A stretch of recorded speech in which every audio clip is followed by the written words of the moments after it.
What up, y'all? Appreciate you showing up, hanging out, listening to my dumb ass. Like and subscribe. Hype.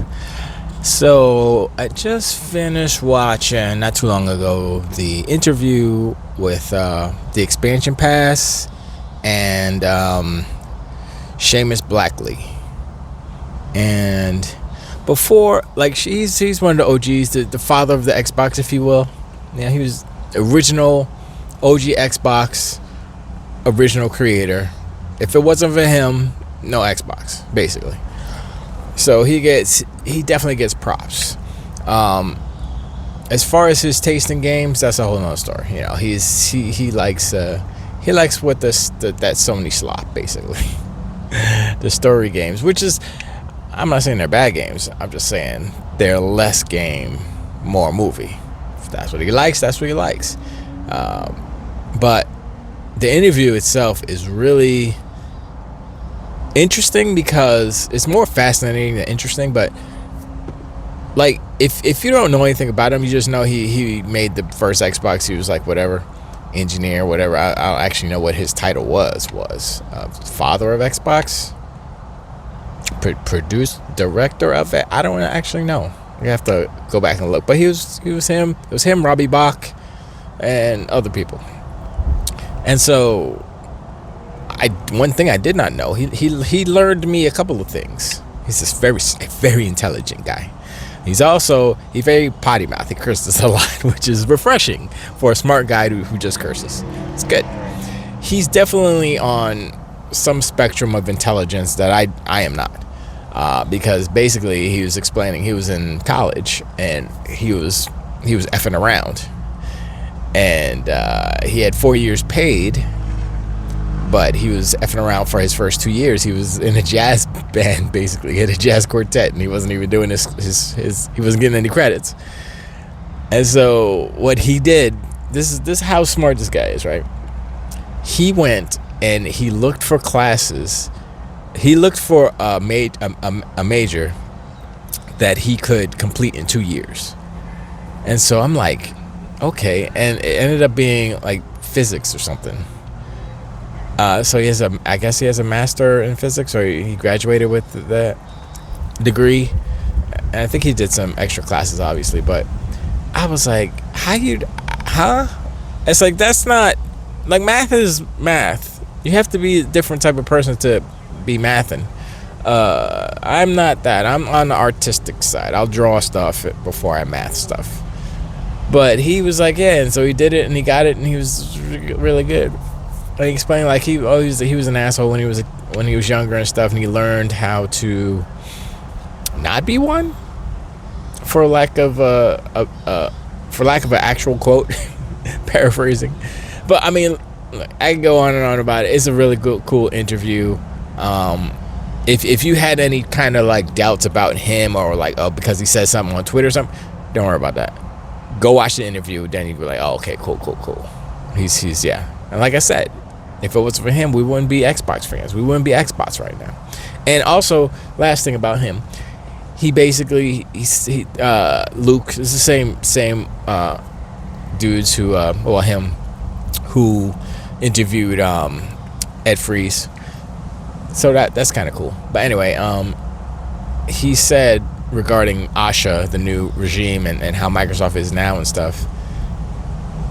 And he was like, you have to, paraphrasing of course, but his sentiment was that, what is Microsoft, the main, the parent company, what's their MO, what's their kind of business, what are they trying to do, right? And they've put a lot of money into AI. They're realizing now that AI, I'm kind of injecting a little bit of my own words here, but they're realizing that AI is not all it's turned out to be. So I think they're adjusting their AI strategy. But I guess at the time of this interview, he was saying how invested Microsoft is in AI, and they're trying to inject AI into every part of the business. That's what they were trying to do. I think Asha's new role at Xbox is kind of swaying that, because she was the AI person. She was I totally forgot what the AI group was called, but she was the CEO, or she was head of that. And so she knows what it is. She knows how they work. She knows how the businesses work, how they were trying to present AI to businesses for them to use it so it could be a business so they can make money. She knows all of that stuff. So the cool thing about Asha, and people don't realize this, she understands AI, right? But she's not trying to force it everywhere. And you see what's happening, right? You see that they're taking it out of certain things on the Microsoft side. They're taking out I don't know if they're taking it out, but they're taking out the badge, the labeling. So in honesty, our web browsers and those are all have been AI for forever. It just hasn't been labeled that way. It hasn't been presented to us that way. But now that we as the public see, for the most part, and I have my own nuanced opinion about AI in general, but generally speaking, people call it AI slop. Nobody likes AI for the most part, right? And so Microsoft is seeing that, and so they're starting to pull it back. They're pulling away the moniker and the labeling of AI.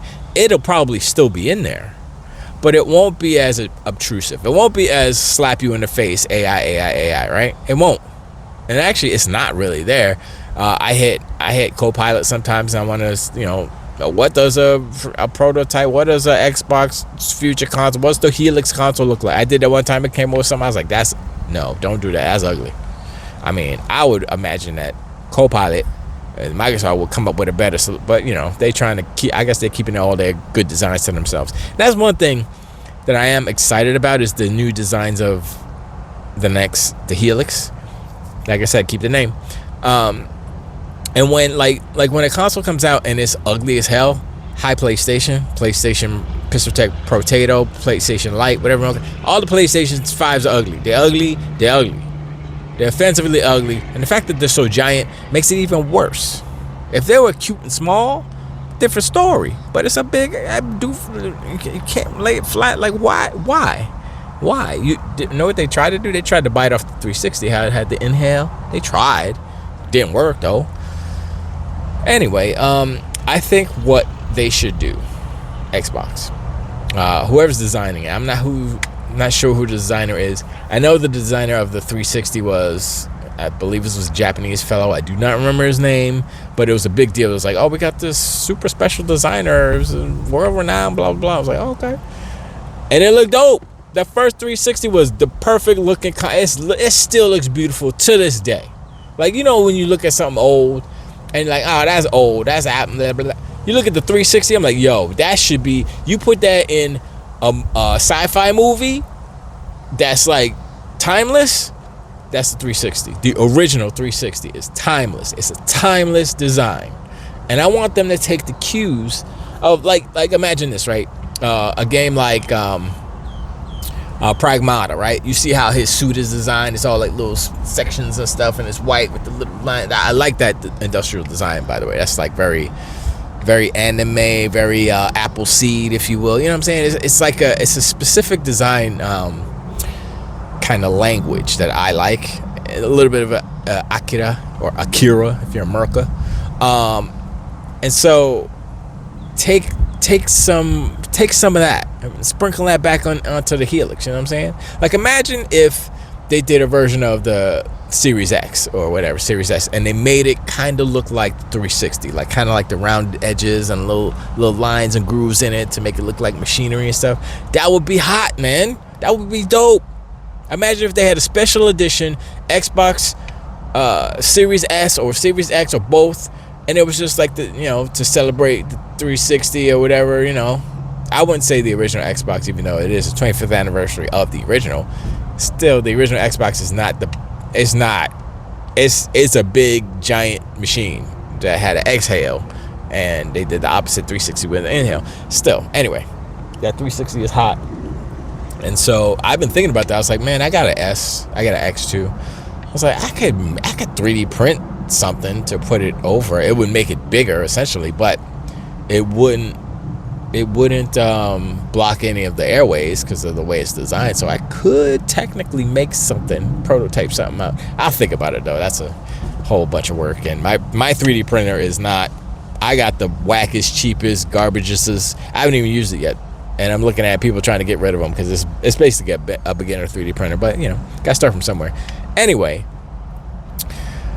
what he was saying, Sheamus, was basically that we have to see what she does. He said one thing he did say was that, and he did harp on this, or he went into it about how a lot of these CEOs, these C-suite people, don't understand video games, don't play video games. They're not about that. So when they're making these decisions, they don't understand the ramifications of the decisions that they're making.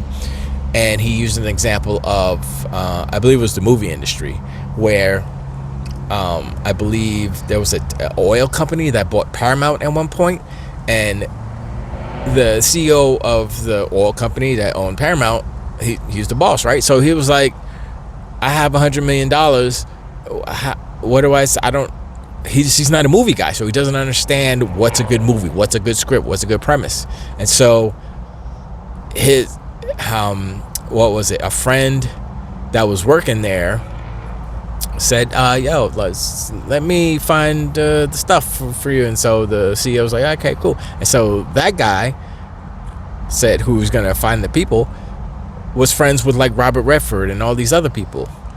And so, and he went to the experts, obviously. And then they went and did Sundance, Sundance Kid and all these other movies that are just classics because they had somebody who knew about that industry, not the CEO, the oil company dude, but the movie guys, boom, boom, boom. And so if you want to make a correlation or compare, Asha doesn't know about video games, right? Matt Booty does. Is Matt Booty a gamer? I'm not sure. I would assume so. He worked at Midway for all these years, and I think he understands way more than Asha, obviously. If you think about it, Matt's been in charge of studios throughout this whole thing, throughout Sarabon, Phil's, all of that, right? We weren't really paying attention to Matt.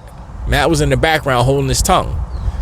But look at the games. After acquisitions, look at the games that have been coming out. We've been getting bangers and bangers. They've been going to freaking PlayStation or whatever, but still selling bangers. So the games and the content is not the issue. Matt's doing his job. So, and people are liking that stuff. If you look at Forza Horizon 6, that's under Matt. That's gonna be a bang. That's gonna be the best racing game this generation. Period. No question. No argument. No discussion. No debate. That's it. Xbox won that. They won. I don't care what you say. Xbox won racing games. Period. They won so much that they sold an old 4-year-old the last one to them ponies and donkey unicorns, and they ate it up. They put the bucket on their snout and they just num. They ate that shit up. Why? Because it's good. That's how good it is. And that's not even the best. Like Forza Horizon 5, y'all don't realize it. Or maybe you do. Forza Horizon 5 was made in the midst of COVID and stuff. And so it was very much hampered. The production was hampered by that whole situation. And so as good as it is, it's still not as good as Forza Horizon 6. And I've always said each version of Forza Horizon is better and better and better. 5, I think, was the least amount of a jump from 4 to 5, because 4, I mean, honestly, I'm gonna be real. 3 was really good because Australia. 4 was awesome because of the seasons and Britain's whatever. And then 5, Mexico with the sandstorm. I'm like, yo, man, what else they gonna do? I expect Godzilla to come out. He should. I mean, it would be cool, but I think that's a political movie, so I don't think they want to touch that. But anyway, Matt's in here and he understands game. And I'm pretty sure he's a gamer. I'm pretty sure he plays games, but he is not one of these C-suite guys who doesn't understand, who doesn't know about games, who doesn't know anything, right? He knows, obviously.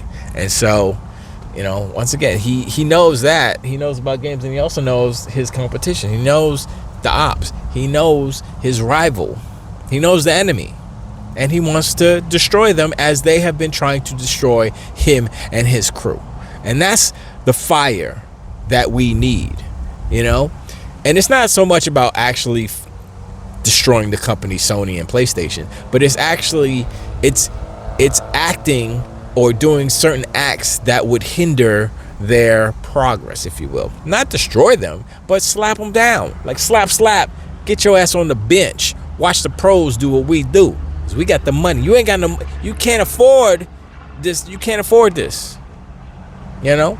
And even if the fact that Microsoft's main competition is not PlayStation per se, it's Google, Apple, all these giant corporations. If you look at the worth of Microsoft and you look at the worth of Apple, Google, Alphabet, whatever, yes, that is the, you know, if you take the company as a whole, yes, that is their competition. But if you segment and you take the subsidiary that is Xbox out of that, and you say Xbox as an entity versus PlayStation as an entity, then that's a different story. And if they approach it that way with the resources of the parent, which is always there, obviously, then I think we can get back to what I think Asha is trying to achieve as far as, you know, back to Xbox and all those things. And, you know, I can't feel anything but positivity. We're seeing it, I'm hearing it from different sources. They're like, yo, the attitude has changed. Everybody's the positivity at the actual studios. The people who work there are like, man, this is like night and day or whatever, you know? So I'm like, look, that's where it starts, right? It starts within the company. Boom. If the sentiment is growing, the big green hearts are growing, everybody's positive, everybody's like, yo, I'm gonna put an extra, let's go, let's do this, let's beat these fools. You know what I'm saying? Matt's like, yo, running around, yo, what's up, bro? Yo, what's up? Boom, boom. High fives and all that stuff. It's like, yes, we back, baby. Matt's walking through the office like, yo, what's up? You got that? Oh, yeah, all right, kid. You know what I'm saying? He's making sure everybody's all right. Let's do it. That's the first step. Then you go to the devs. That's the second step. Very important step, but it is the second step. Once you got your house in order, once you got everybody feeling good about what they doing, then you go, all right, let's go. Let's go talk to these people. Let's go talk to these people who are making these games. And it's not just like the in-house devs. You know, of course, you got to keep everybody happy and stuff.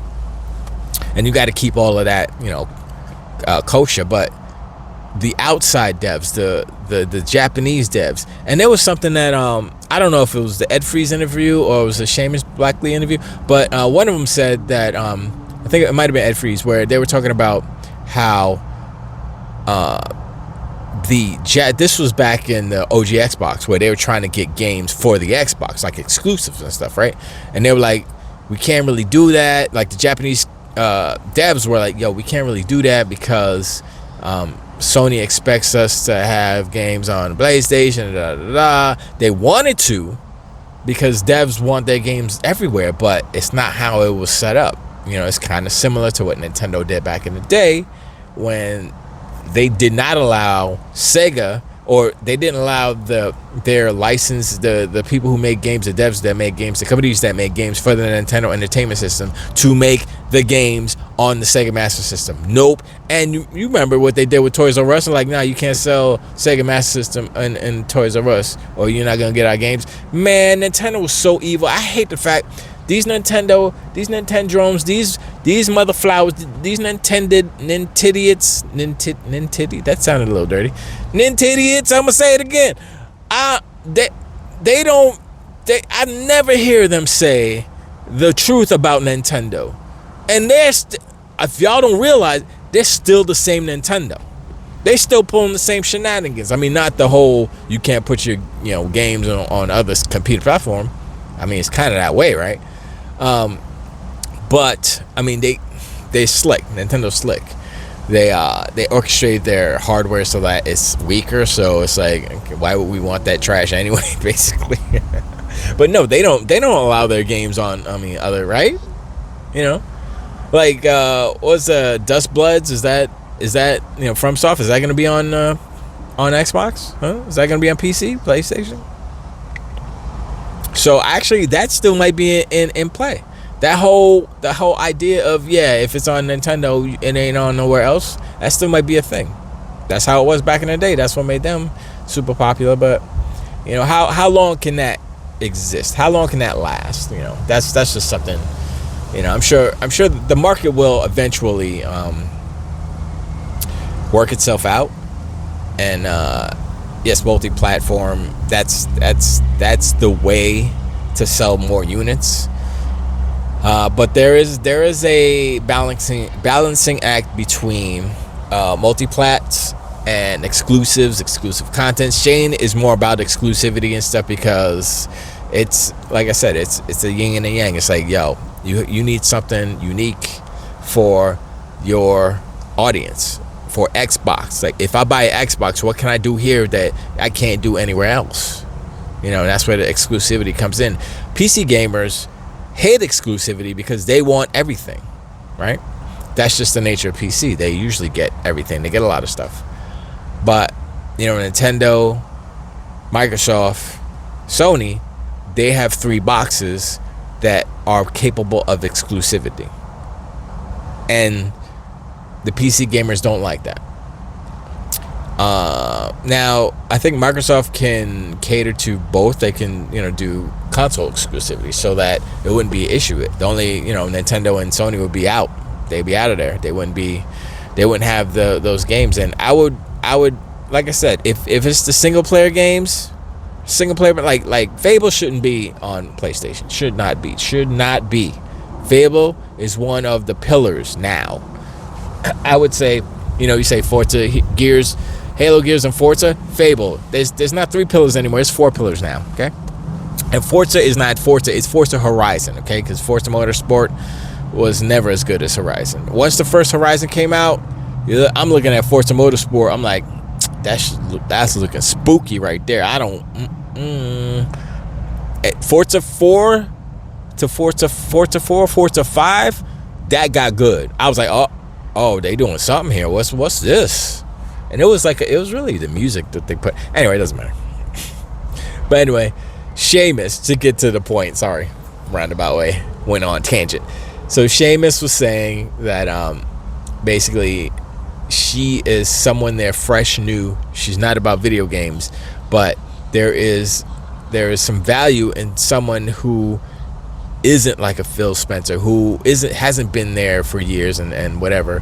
And since she has the background that she has, then it might be a benefit. Because remember, when Xbox was first started, none of them were video game people. Nobody said. I mean, Sheamus was a physics dude, engineer, whatever.